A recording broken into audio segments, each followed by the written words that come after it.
For years, the undisputed leader of New Jersey reality television sat comfortably on a throne of her own making.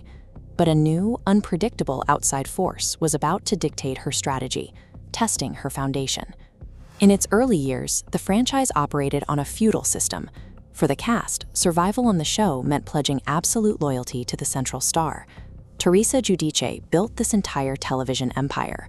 From her early table-flipping outbursts, she established the confrontational tone of the genre, making her an indispensable corporate asset to Bravo. A decade of dominance conditioned her to expect absolute fealty from everyone around her. She grew accustomed to a heavily controlled environment, leaving her unequipped to handle real-world challenges to her authority. The first cracks in the foundation came from the federal government.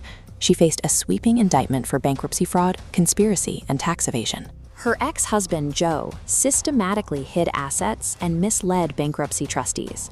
The court handed down federal prison sentences to them both. Rather than severing ties, the network halted production completely while she served her sentence. Upon her release, they engineered a sympathetic, multi-season redemption arc. This extreme, unprecedented protection created a dangerous psychological feedback loop. By shielding her from the professional fallout of federal crimes, the network inadvertently taught her that she was untouchable. This level of corporate accommodation made her an unaccountable entity. It established a hazardous precedent right as a volatile catalyst entered her life. Enter Louie Ruelas. With his arrival, the show's conflicts moved away from standard interpersonal gossip and toward real-world corporate liabilities. This chart illustrates their baseline reality television earnings against a mounting problem: the rapid accumulation of over $3 million in active federal tax liens. Against legal advice, Teresa married without a prenuptial agreement, merging her network salary directly into his liability pool.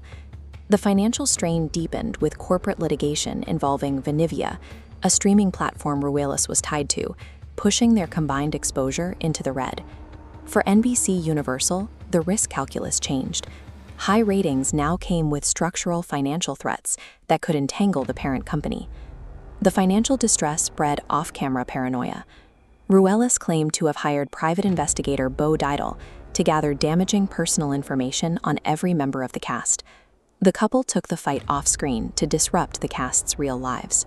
They collaborated with fan accounts to leak stories and contacted the incarcerated ex-wife of a cast member to interfere with a legal adoption.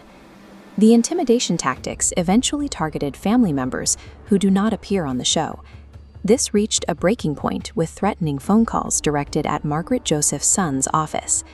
Facing pushback and isolation from her peers, Teresa engaged in a cognitive defense, reframing her own destructive behavior as a righteous defense of her family. Without authentic vulnerability, apologies, or a willingness to compromise, she effectively removed herself from the collaborative dynamics of the cast. A reality television ensemble requires interaction. By replacing dramatic conflict with real-world surveillance and threats, she broke the mechanics of the genre itself. The rest of the cast eventually staged a mutiny, refusing to film together. This logistical paralysis culminated at the season 14 finale dinner at Rail's Steakhouse, dubbed The Last Supper. Because physical proximity was deemed too volatile, production split the cast into two entirely separate rooms just to watch and react to the finale. This workaround placed extreme emotional and logistical stress on Dolores Catania, who acted as the sole physical intermediary moving between the warring factions. Production enforced strict rules for the shoot, deploying highly visible security and banning alcohol entirely. The network was prioritizing physical safety over entertainment value. Bravo responded with a shift in strategy. Instead of giving Teresa the satisfaction of a dramatic firing, they canceled the reunion, placed the show on an indefinite hiatus, and began test filming her rivals, including Melissa Gorga. Teresa Giudice didn't lose her crown in a direct battle. She spent so much energy fighting off imaginary enemies that she unknowingly locked the gates from the inside, turning her own impenetrable fortress into a permanent prison.